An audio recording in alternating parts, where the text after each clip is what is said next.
My name is Abigail Thompson. I'm 32 years old, and I never imagined my father's 60th birthday would be the night my family finally discovered the truth about me, the real truth. For most of my adult life, my parents and younger sister, Stephanie, had dismissed me as the underachiever, the one who'd never quite figured things out. They didn't know I owned the luxury hotel we were standing in that night. Not until Stephanie physically blocked me at the entrance, sneering, "You can't afford this place." And my mother, whispering tightly under her breath, "Please don't embarrass us." Seconds later, Michael, my head of security, stepped forward. The look in his eyes said it all. "You ready? If you're watching this, tell me in the comments, have you ever been underestimated by the very people who should have believed in you most? If so, you're not alone. Let me take you back to where it all began. I grew up just outside Minneapolis in a perfectly manicured neighborhood where appearances mattered more than authenticity. My parents, Richard and Diana Thompson, ran a modest accounting firm. We were upper middle class, comfortable, and outwardly normal. My sister, Stephanie, 2 years younger, was the golden child. Pretty, polished, endlessly praised. She played by all the rules. Homecoming queen, Ivy League bound, everything our parents respected. I was different, quieter, more focused on ideas than image. At 16, I started a small business designing custom planners for overwhelmed high school students. I wasn't trying to rebel, I just saw a need and filled it. But to my parents, it was a cute distraction, a hobby, nothing serious. "Why can't you be more like your sister?" my mom would say as I sketched out business plans late at night. "She's making real connections. That's how people succeed." The theme continued when I declared I wanted to study hospitality and business management. My father looked up from his steak, jaw tight. "You want to run hotels? Abigail, we didn't raise you to aim so low." They paid every cent for Stephanie's Ivy League business degree. I paid my way, juggling 3 jobs: front desk mornings, college classes, afternoons, waitressing upscale dinners at night. It wasn't glamorous, but it taught me more than any lecture ever could. Then came Rachel Winters, a hospitality professor who saw me, really saw me. "You don't just see hotels for what they are," she said after one of my presentations. "You see what they could be." Under her guidance, I landed an internship at the Meridian Hotel Group. Most interns fetched coffee. I quietly analyzed their operations and left unsolicited improvement plans on desks until one landed on the wrong desk at the right time. James Harrison, the regional director, called me in. I thought I was being fired. "This," he said, tapping my report, "is better than what I pay consultants to produce. We need thinkers like you." He offered me a junior management role before graduation. I called my parents giddy. My mother's response, "Well, at least it's stable." Not exactly executive material though. Stephanie just got an offer from Goldman Sachs. I stopped calling after that. They didn't know when I was promoted to hotel manager at 26, or when I launched a guest program that raised revenue by 15%. They had no idea I founded my own consulting firm at 28 or purchased my first struggling property, a faded 5-star hotel no one wanted. They didn't know I turned it into the Athena, the crown jewel of Minneapolis boutique hospitality. By the time I was 32, I owned 6 luxury hotels across the Midwest. The penthouse of the Athena wasn't just my office, it was my home. But to my parents, I was still Abby, barely scraping by in middle management. And I never corrected them. Why would I? They never really asked. 2 months before Dad's birthday, I got a family group text. "Thinking of Giovanni's or maybe the Athena for Dad's 60th, any thoughts?" My heart skipped. The Athena, my Athena. For a brief second, I considered telling them. Then I didn't. Maybe I needed them to see it for themselves. "The Athena has a great rep," I texted casually. "Their private room is supposed to be incredible." "It's expensive," my mom replied. "Probably out of our budget." "And yours?" The sting was sharp, but familiar. I could help cover the cost. "We don't need charity, Abigail," she snapped back. "Stephanie's doing well. She's offered to pay half. We'll manage." I smiled and offered to check for industry discounts. Later that day, I called Jackson, my general manager. "They're booking the Athena for my dad's party," I said. "They don't know I own it." He let out a low laugh. "You serious? That's poetic. I need the Winston suite, premium everything, but quote them half price. I'll quietly cover the rest. You want us to treat you like a regular guest? For now, I'll find the moment. Over the next few weeks, I stayed behind the scenes. My mom called Jackson multiple times, questioning every detail. Stephanie even phoned me directly. So, you're coming? She asked, surprised. Of course. It's Dad's 60th. She scoffed. Mom said you scored some kind of discount. How did you manage that? I do a little consulting, I replied vaguely. Industry perks. Well, just try not to stand out. The Athena is very upscale. I can lend you something to wear if needed. I glanced down at my custom Valentino blazer and bit back a laugh. I'll manage. And don't embarrass us, she added. Oh, Stephanie, if only you knew. The night before the event, my mother called again. More guests, more last-minute changes. Stephanie's new boyfriend will be their junior partner at her firm. Then, the kicker.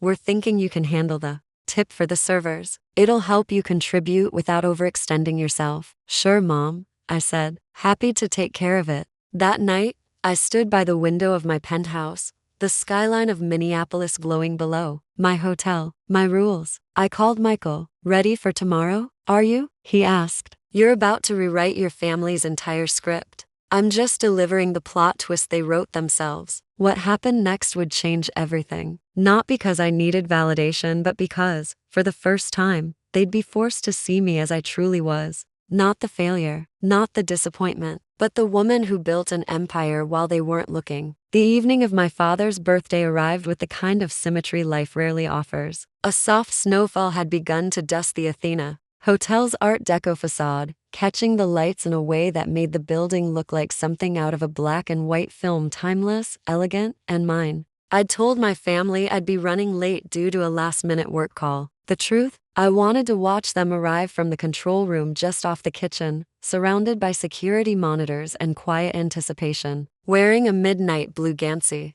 gown subtle in silhouette, luxurious in detail, I sat alone, watching as my parents stepped through the grand entrance 40 minutes early. My mother, in her 10-year-old STT John suit, did what she always did in unfamiliar, upscale spaces, assessed. Her eyes scanned every inch: marble floors, flower arrangements, ceiling murals I'd personally commissioned from a renowned local artist. My father looked quietly impressed, tugging at his tie every few seconds like a man unsure whether he belonged. Stephanie arrived moments later with her boyfriend, Derek, both dressed for a red carpet rather than a birthday dinner. She breezed in, gesturing grandly to the concierge, speaking with the kind of performative confidence she'd honed for years. She looked like she thought she ran the place. She had no idea. Jackson, my general manager, greeted them personally and led them to the Winston suite, where champagne and canapes waited. I'd authorized the best of everything far beyond what my mother thought she was paying for. Her surprise was visible even on the grainy monitor. There was a quiet knock.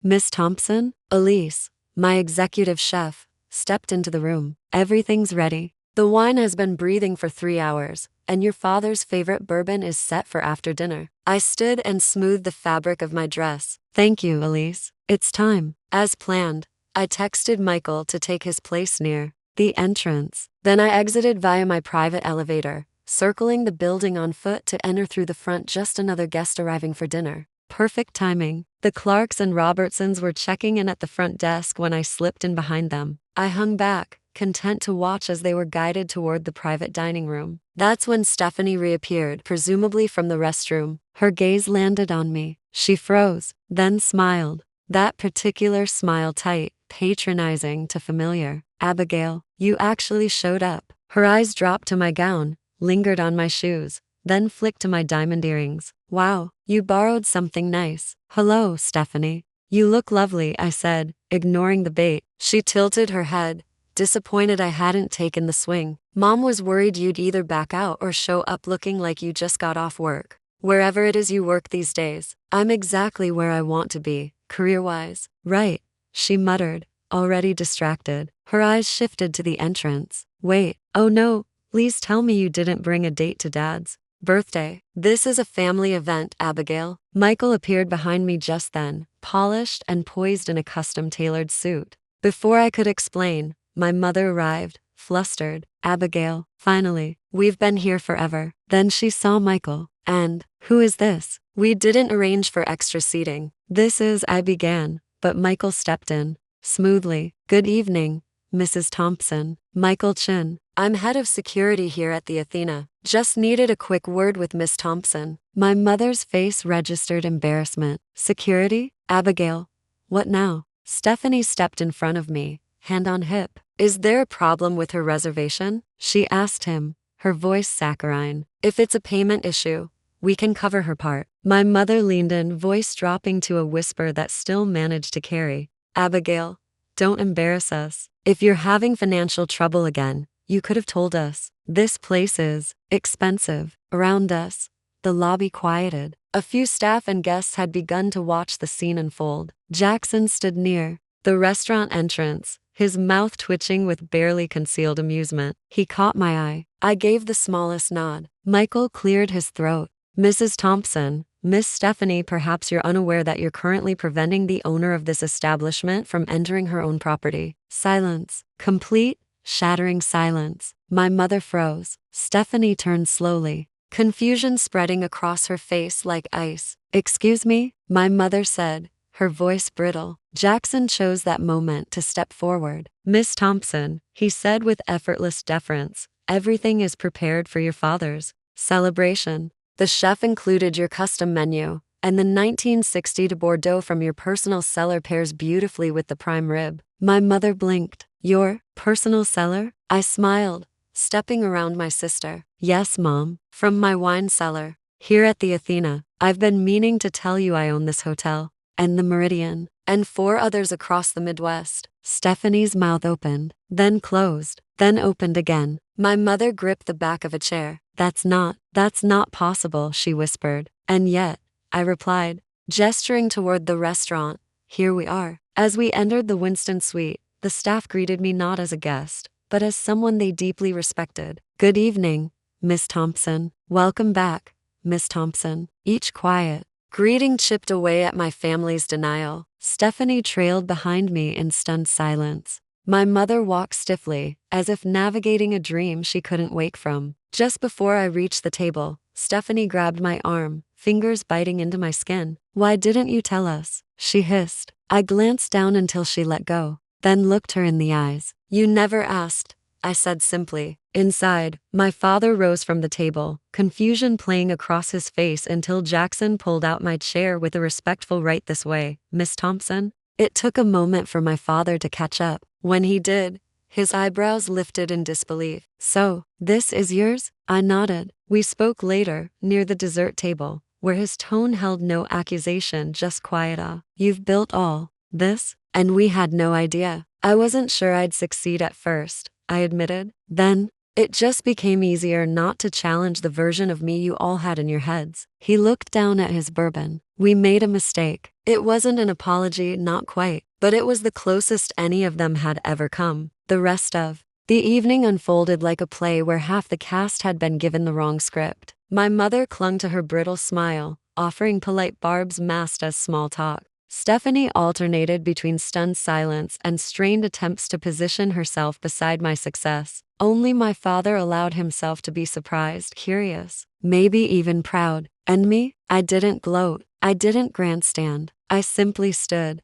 in my truth, no longer small, no longer silenced. This wasn't revenge. It was revelation. And finally recognition. By the time dessert was served, a custom bourbon caramel cake crafted especially for my father, the room had subtly divided. On one side were the guests, intrigued by my success, eager to ask questions about the hotel business. On the other, those who found it threatening, their smiles tight and their silence louder than words. My mother and Stephanie sat together, unspeaking, while Derek glanced between them with quiet discomfort. The party wound down around midnight. I discreetly instructed Jackson to ensure every guest received a luxury gift basket and complimentary transportation home. As my father prepared to leave, he pulled me into a hug and whispered, "I'm proud of you, Abby." Then he was gone, ushered out by my mother, whose face remained unreadable. Stephanie lingered. She looked at me hesitant. "So, all those times we thought you couldn't afford vacations or contribute to family gifts." "I was building this,"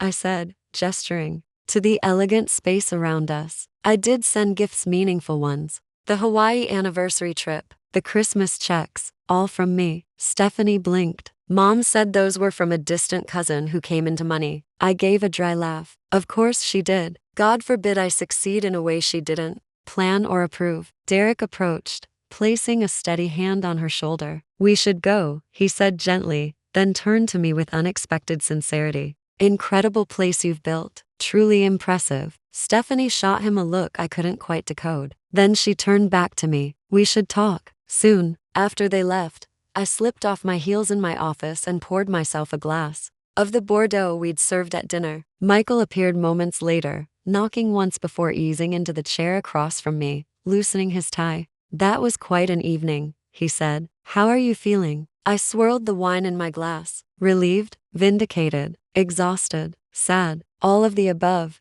I added with a faint smile. He nodded. Your father seemed to come around. He did, I acknowledged. He's always been the more reasonable one. Just not reasonable enough to ever stand up for me. And now, he asked, what happens tomorrow when the shock wears off? That was the question, wasn't it? The reveal had been dramatic and satisfying, but it wasn't the end. It was the beginning of a necessary overdue realignment. I suspect my phone will start ringing early, I said. Mom will either demand explanations or pretend she always believed in me. Stephanie will bounce between resentment and trying to benefit from the connection. And you'll respond how? I set my glass down, feeling the weight of clarity settle in. I'm going to set boundaries. Clear, firm boundaries for the first time in my life. This isn't about revenge. It's about respect. Over the next 2 hours, Michael and I outlined a strategy not to punish my family, but to protect myself, to create space for healthier dynamics, if they were willing to meet me there. The next morning,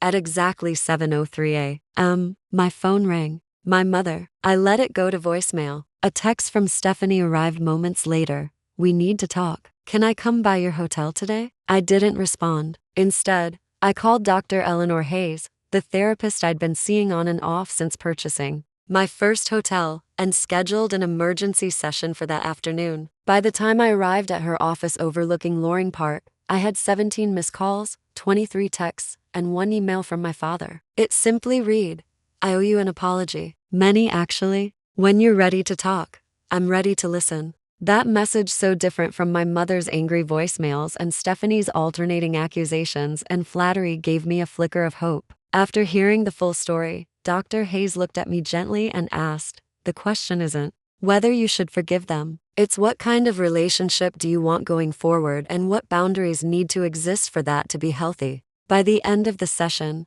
I had my answer. This wasn't about getting even or forcing an apology. It was about stepping into the full ownership of my life and insisting others meet me there or stay behind. That night, I returned to the Athena, instructed the front desk to admit any family member who showed up, but not to provide information about my whereabouts. Sure enough, the next morning, my mother arrived unannounced, expecting immediate access. From my office, I watched on the monitor as Jackson greeted her with cool professionalism. Mrs. Thompson, he said, do you have an appointment with Miss Thompson today? Her outrage was immediate. I don't need an appointment. I'm her mother. I understand, ma'am, Jackson replied calmly, but Miss Thompson is in meetings. I'd be happy to check her availability or schedule a time for tomorrow. The concept of boundaries normal for everyone else was foreign to her. After several minutes of flustered protest, she left, informing Jackson she'd deal with Abigail directly about this ridiculous situation. She called the moment she exited the hotel. I answered, hello, Mom. What is going on?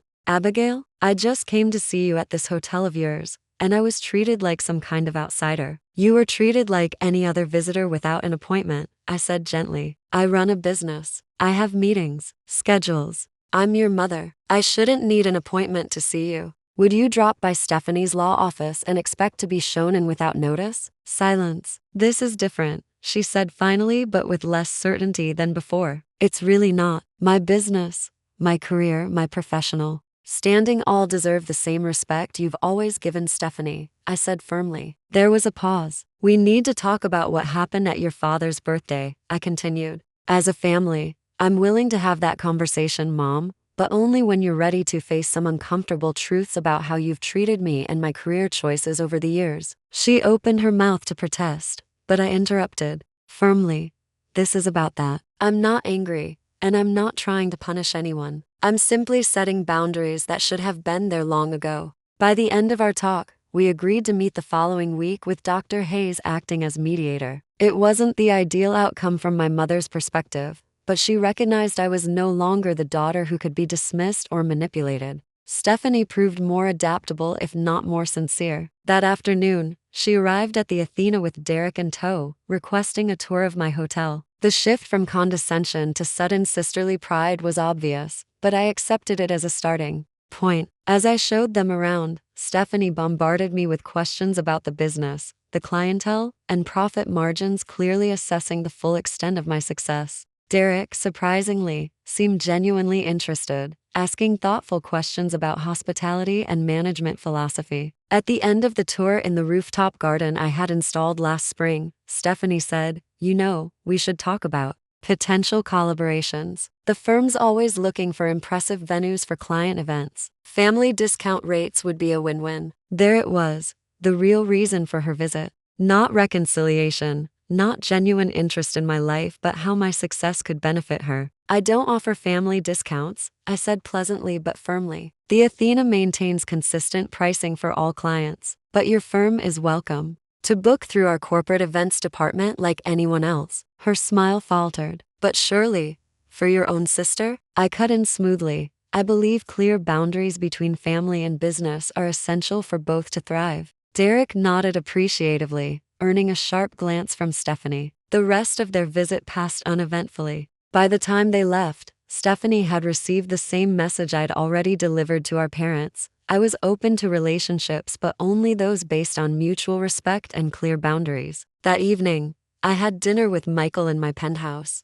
Recounting the day's events, phase 1 complete, he toasted, raising his glass. "How does it feel?" he asked. I considered carefully. Like I'm finally the author of my own story, not a secondary character in someone else's. The challenging meeting with my mother still loomed, but for the first time, I felt fully prepared. This wasn't revenge. It wasn't retaliation for years of dismissal. It was reclaiming my narrative and demanding the respect I deserved all along. Sometimes I thought, the most powerful response to being underestimated isn't proving others wrong. It's living your truth so fully. Their opinions become irrelevant. The family meeting with my mother was held in a neutral space, a private conference room at Dr. Hayes' office, not at my hotel or my parents' home. The choice was deliberate, to remove the power dynamics tied to territory and emphasize that this was a facilitated, serious discussion, not a casual family chat. My mother arrived 15 minutes early, dressed like she was heading into a business negotiation, tailored navy suit, rigid posture, defensive energy. My father came 5 minutes later, nodding to me with cautious optimism. Dr. Hayes welcomed us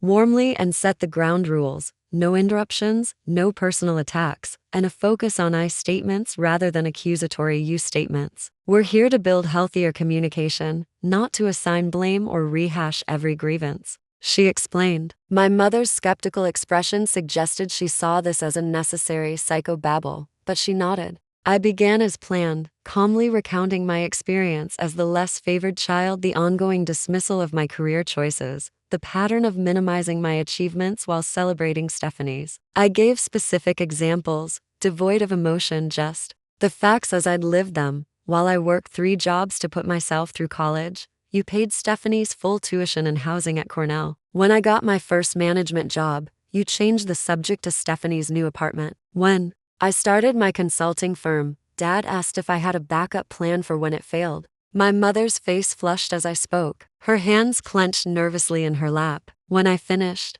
Dr. Hayes turned to her. "Diana, would you like to respond?" My mother straightened, voice tight but controlled. "I think there have been some misinterpretations. We've always wanted what's best for both our daughters. Maybe we expressed more concern about Abigail's choices because they seemed riskier, less conventional." "The concern wasn't the issue," I said. "It was the assumption of failure, the lack of support, the constant comparisons to Stephanie's more appropriate path." "We supported you," my mother insisted, composure wavering. "We gave you a good home, a good education." My father quietly interjected. "We did make Abigail pay her own way through college while covering everything for Stephanie." My mother shot him a look of betrayal. "That was different." Stephanie was at an Ivy League school. The expenses were much higher. All the more reason I might have needed help, I thought silently. The conversation unfolded in this way for nearly an hour, my mother alternating between defensiveness and dismissal, my father becoming more reflective, and me holding steady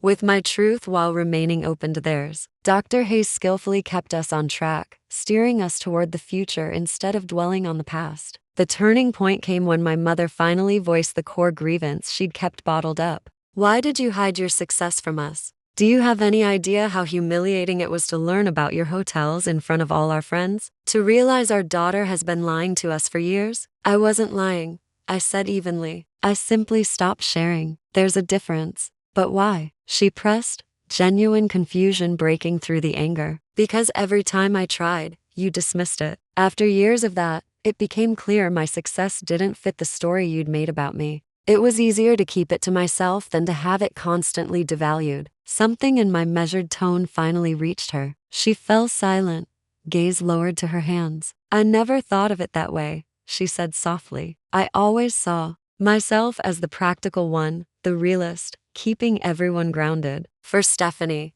you were her cheerleader. For me, you were the voice of caution and doubt. Both daughters need both responses at different times, I said gently. My father reached out, squeezing my mother's hand. She's right, Diana, he said. We treated them differently. We expected Abigail to fail and Stephanie to succeed, and they fulfilled those expectations. Stephanie by following our path, Abigail by succeeding despite our doubts. The admission, simple but profound, hung heavy in the room. My mother's eyes brimmed with tears, something I rarely saw from her. I don't know how to fix this, she admitted. It starts with acknowledgement, Dr. Hayes said, which you've begun today, and continues with new ways of relating. We spent the next hour crafting those new patterns. My parents would respect my professional boundaries, recognize my achievements without comparison, and stop the endless sibling comparisons. I would be honest and open about my life and success. Rather than retreating, our relationship would be built on who we really were, not outdated family roles. Eventually, my mother asked about Stephanie. Our relationship is separate, I said. We'll need to find our own way forward. As we left, Dr. Hayes suggested a week to process before meeting again. My father hugged me warmly. My mother approached more cautiously. Your hotel is beautiful, she said awkwardly. I'd like to understand more about what you've built if you're willing to share. A small but meaningful step. I'd like that, I replied. 3 days later, Stephanie requested a private meeting. No Derek, no parents. We met at a small cafe midway between her law firm and the Athena neutral ground for what proved a tougher conversation than the one with our parents. I don't get why you're doing this, she said bluntly. Creating all this family drama, making mom and dad feel terrible. I'm not doing anything to them, I replied calmly. I'm establishing honest, respectful relationships after years of the opposite. They've always supported you, not me. Stephanie's expression shifted from indignation to uncertainty. I never asked to be the favorite. I know,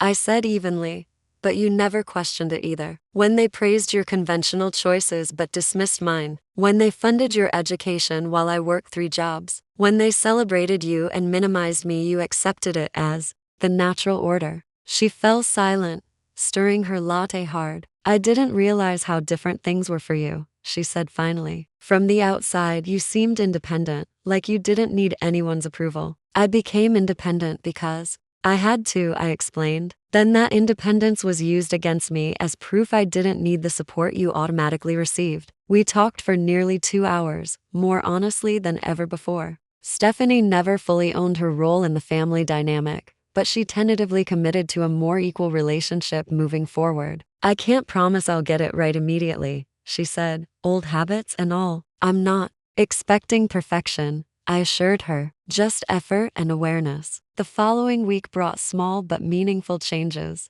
My father called with detailed questions about my business, genuinely interested in understanding it. My mother sent a handwritten note apologizing for her reaction at the birthday dinner and asking for a proper tour of the Athena when I had time. Stephanie texted to meet for lunch without business motives. At our weekly dinner, Michael observed with cautious optimism. Family dynamics don't change overnight, he warned. There will be setbacks and old patterns will resurface. I know, I said, but for the first time, they're starting to see me not the version that fits their story. And if they slip back, then I hold my boundaries, I said firmly. The difference now is that they're explicit. Crossing them becomes a choice, not an accident. The real test came a month later. My mother hosted a family dinner the first since my father's birthday revelation. I arrived expecting tension, but found subtle shifts instead. Framed articles about me and my hotels adorned the living room wall, alongside Stephanie's diploma and partnership announcement. My father asked for my advice on an investment, valuing my business insight. Even Stephanie mentioned a client who'd stayed at the Athena and raved. During dessert, my mother brought up a fundraising gala she was organizing. "We'd love your support, Abigail," she said, then caught herself. "Not because of your resources, because it's a cause I think would interest you, given your work with women entrepreneurs." A small change in words, but a huge shift in mindset, acknowledging me as a person with values and priorities, not just a financial resource. That night, driving home, I reflected on the past few months. The dramatic birthday dinner was just the beginning. The real work happened in quiet moments afterward, honest conversations, clear boundaries, rebuilding on genuine foundations. The revenge I once considered had transformed into something far more valuable, true respect. Not because I owned hotels or had money, but because I finally demanded to be seen and honored for who I really am. The family wasn't perfect and